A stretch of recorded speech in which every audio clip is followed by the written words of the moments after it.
Imagine કરો, એક દિવસ તમારા જીવનમાં સૌથી મહત્વની વ્યક્તિ, તમારા માતા, પિતા કે જીવનસાથી, જેને તમે ખૂબ પ્રેમ કરો છો, એ તમને એક પ્રશ્ન પૂછે છે કે તમે કોણ છો. આ એક પ્રશ્ન તમારા હૃદયને હચમચાવી નાખે છે. આ અલ્ઝાઇમર્સ એ કોઈ સ્મૃતિ ભૂલવાની વાત નથી. આ આખી ભાવનાત્મક દુનિયા તૂટી જવાની પીડા છે. રિસર્ચ જણાવે છે કે લાખો લોકો પોતાના ઘરનું સરનામું ભૂલી જાય છે. જાપાનમાં 18,000 વૃદ્ધો પોતાનું ઘર ભૂલી ગયા હતા. ઇન્ડિયામાં લગભગ 40 લાખ અલ્ઝાઇમર પેશન્ટ છે. ચીન અને અમેરિકા પછી ભારત ત્રીજા નંબરે છે અને 60 વર્ષથી વધુ વયના 7% લોકો કોઈને કોઈ રીતે આ સમસ્યા ધરાવે છે. નાની ઉંમરના લોકો પણ યાદશક્તિ ઘટવાની બીમારીનો ભોગ બની રહ્યા છે. એટલે જ આ બીમારીને અટકાવવી ખૂબ જરૂરી બની ગઈ છે. આ રોગ ફક્ત યાદશક્તિ નથી લઈ જતો, પરંતુ ભાષા, વિચાર, તાર્કિક શક્તિ, નિર્ણય ક્ષમતા અને આત્મ ઓળખ બધું જ તોડી નાખે છે. માણસ જીવતો હોય છે પણ પોતાને ઓળખતો નથી. પરંતુ મેડિકલ યોગા થેરાપિસ્ટ તરીકે હું તમને ખાતરીથી કહું છું કે આ કોઈ અંત નથી. આ બ્રેનની કન્ફ્યુઝન છે અને કન્ફ્યુઝન હીલ થઈ શકે છે. બ્રેન પાસે અનબિલીવેબલ હિલિંગ કેપેસિટી છે. જો તેને સાચી રીતે એક્ટિવેટ કરવામાં આવે તો મેમરી, ક્લેરિટી અને ઇમોશનલ કનેક્શન ફરીથી પાછા આવી શકે છે. આ વિડીયો તમારા સબકોન્શિયસ માઇન્ડ માટે એક મેડિસિન છે, જે તમારી સ્મૃતિ, ઓળખ અને જાગૃતિને ફરીથી એક્ટિવેટ કરે છે. આ અલ્ઝાઇમરને ટૂંકમાં સમજીએ તો અલ્ઝાઇમર એ કોઈ બ્રેન શટડાઉન નથી, તે બ્રેન મિસવાયરિંગ છે. સ્ટ્રેસ, ટ્રોમા અને સપ્રેસ્ડ ઇમોશનલ મેમરી સર્કિટને સ્લો કરી દે છે. બ્રેન અનસેફ ફીલ કરે છે અને કન્ફ્યુઝન વધી જાય છે. પરંતુ ન્યુરોપ્લાસ્ટિસિટી એટલે કે બ્રેન પાસે નવું વાયરિંગ બનાવવાની શક્તિ છે. એટલે જ અલ્ઝાઇમર પ્રિવેન્ટ થઈ શકે છે અને રિવર્સ પણ થઈ શકે છે. આ બીમારી સમજતા પહેલા એક વાત ક્લિયર કરી લઈએ કે સ્મૃતિભ્રંશ, મનોભ્રંશ અને અલ્ઝાઇમર એ કોઈ અલગ અલગ સમસ્યા નથી. આ એક જ પ્રક્રિયાના અલગ અલગ સ્ટેજ છે. મગજના ન્યુરોન્સ ધીમે ધીમે કમજોર પડે છે, કનેક્શન તૂટે છે અને વ્યક્તિ પોતાની યાદશક્તિ, ભાષા, તાર્કિક શક્તિ અને નિર્ણય શક્તિ ગુમાવે છે. સ્મૃતિભ્રંશ એટલે કે ડિમેન્શિયા, જેમાં મેમરી વીક થવી, નામ, તારીખ વગેરે વાતો ભૂલાઈ જવી અને મેમરી સાથે થિંકિંગ, ડિસિઝન અને બિહેવિયર પણ ડિગ્રેડ થવા લાગે છે. જ્યારે મનોભ્રંશ એટલે કે સાયકોસિસ, જેમાં કન્ફ્યુઝન, ફિયર, હેલ્યુસિનેશન એટલે કે આભાસ તથા ઇમોશનલ ડિસઓરિએન્ટેશન થવા લાગે છે. અલ્ઝાઇમર એ ડિમેન્શિયાનો સૌથી એડવાન્સ ફોર્મ છે, જે મેમરી, પર્સનાલિટી અને આઈડેન્ટિટી ડિઝોલ્વ થવા લાગે છે. પણ મેડિકલ યોગા થેરાપિસ્ટ તરીકે હું તમને ખાતરીથી કહું છું કે આ ત્રણેય સ્ટેજ રિવર્સિબલ છે. જો અર્લી સ્ટેજમાં બ્રેન, બ્રીથ, હોર્મોન, ઇમોશન અને સબકોન્શિયસ માઇન્ડ હિલિંગ કરવામાં આવે તો અલ્ઝાઇમર્સ અટકી શકે છે. હવે આ રોગ આટલો ઝડપથી વધવાના 7 કારણોની વાત કરીએ તો પહેલું છે મોબાઈલ રેડિયેશન અને ડિજિટલ ઓવરલોડ. અલ્ઝાઇમર્સનું કારણ માત્ર એ જ નથી.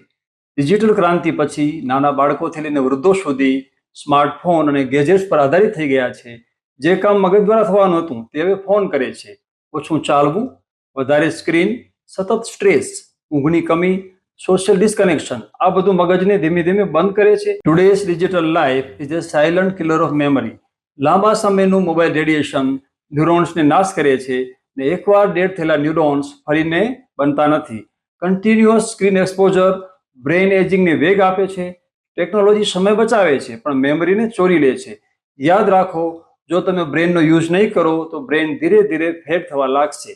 બીજું મહત્વનું કારણ છે સેડન્ટરી લાઇફસ્ટાઇલ એટલે કે બેઠાડું જીવન.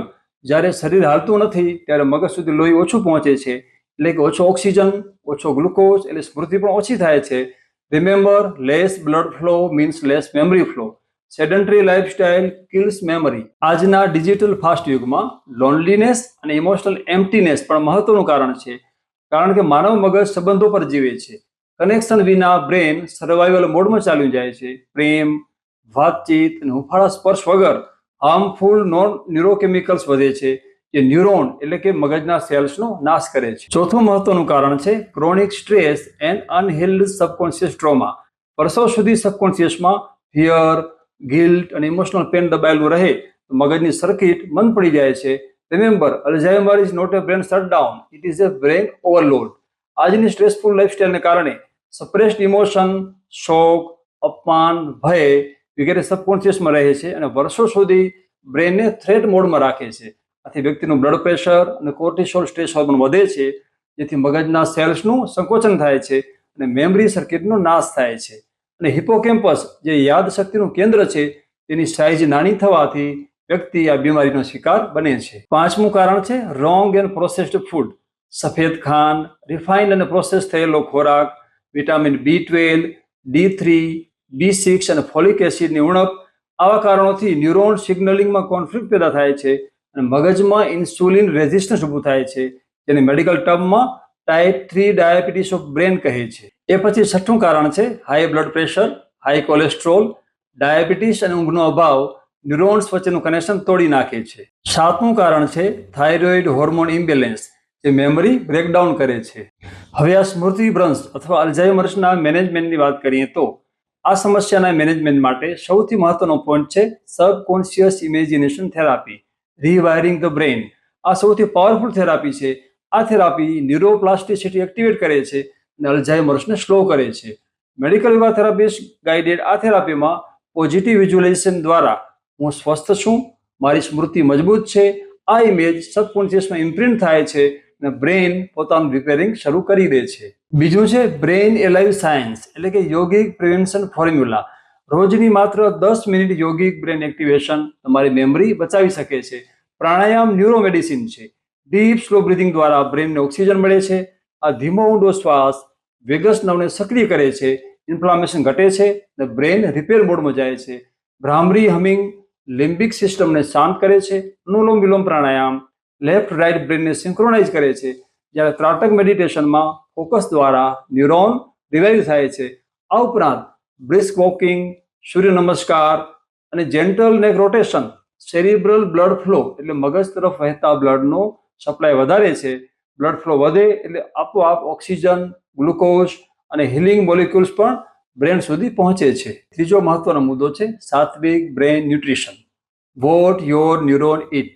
આ માટે પલાળેલી બદામ, અખરોટ, ગાયનું ઘી, ટર્મેરિક મિલ્ક, કોકોનટ, બેરીઝ અને ગ્રીન વેજીટેબલ્સ બ્રેનના ઇન્ફ્લામેશનને હીલ કરે છે. ઝીરો સુગર્સ અને zero packaged food memory destruction અટકાવે છે અને B12 અને D3 લેવલ જો આપણે મેન્ટેન કરીએ તો ન્યુરોન સર્વાઈવ થાય છે. What you it becomes what your brain remembers. Fourth point is Alzheimer's reversal blueprint. Alzheimer માટે એક fixed predictable daily routine fear ઘટાડે છે અને અલ્ઝાઇમરને રિવર્સ કરી શકે છે.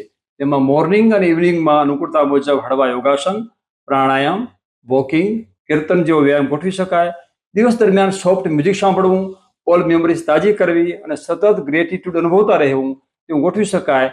આહારમાં સાત્વિક ફૂડ, સુવા ટાઈમે હળદરવાળું દૂધ અને વહેલા સૂઈને વહેલા ઉઠવું જેવો શેડ્યુલ ગોઠવી શકાય. Fifth point is brain gym. મિત્રો સાથે વાત કરો, વાંચો, ચર્ચા કરો, નવું શીખો. Celebrate all memories. જૂના ફોટો જોવા, જૂના ગીતો સાંભળવા અને સામાન્ય રમતો, simple games memory circuit stimulate કરે છે. આ ઉપરાંત soft music therapy label house brain ફિયરને રિઝોલ્વ કરે છે. લોંગ ટર્મ મેમરી સ્ટ્રોંગર હોય છે. આ ન્યુરોન કનેક્શન ફરીને એક્ટિવેટ કરે છે. કનેક્ટેડ બ્રેન હીલ થાય છે. આ સમસ્યાને રિવર્સ કરવા માટેના અન્ય ઉપાયોમાં ગ્રેટિટ્યુડ એટલે કે ધન્યવાદનો ભાવ બ્રેનને એક્ટિવેટ કરે છે. 6 પોઈન્ટ રાત્રે વહેલા સૂઈને વહેલા ઉઠવું એ મેમરીને સ્ટેબિલાઇઝ કરે છે. સાતમું અને અંતિમ last but not least is care giver healing science love medicine. Alzheimer patient stubborn નથી. Their brain is scared and confused. તેની સામે ક્યારે આર્ગ્યુ ન કરો. પેશન્ટ આડોળું બોલે, no problems. Arguments worsens the disease. Slow બોલો, one sentence at a time. વારંવાર કહો. રીએશ્યોર ધેમ કોન્સ્ટન્ટલી. તમે સેફ છો, હું તમારી સાથે છું, ચિંતા ના કરશો. ધીસ વર્ડ્સ ઇન્સ્ટન્ટલી કામ ધેર બ્રેન. વૈજ્ઞાનિક રિસર્ચ મુજબ ટચ થેરાપી પણ સારું રિઝલ્ટ આપે છે. Hold there hands. શોલ્ડર પર gentle massage, gentle touch, back massage દ્વારા ઓક્સિટોસિન હોર્મોન રિલીઝ થાય છે અને પેશન્ટ શાંત થાય છે. આ વિડીયોના અંતમાં એક મેડિકલ યોગા થેરાપિસ્ટ તરીકે મારો સ્પષ્ટ અભિપ્રાય છે કે અલ્ઝાઇમર્સ એ કોઈ પનિશમેન્ટ નથી. તે બ્રેનની સાયલન્ટ ક્રાય છે.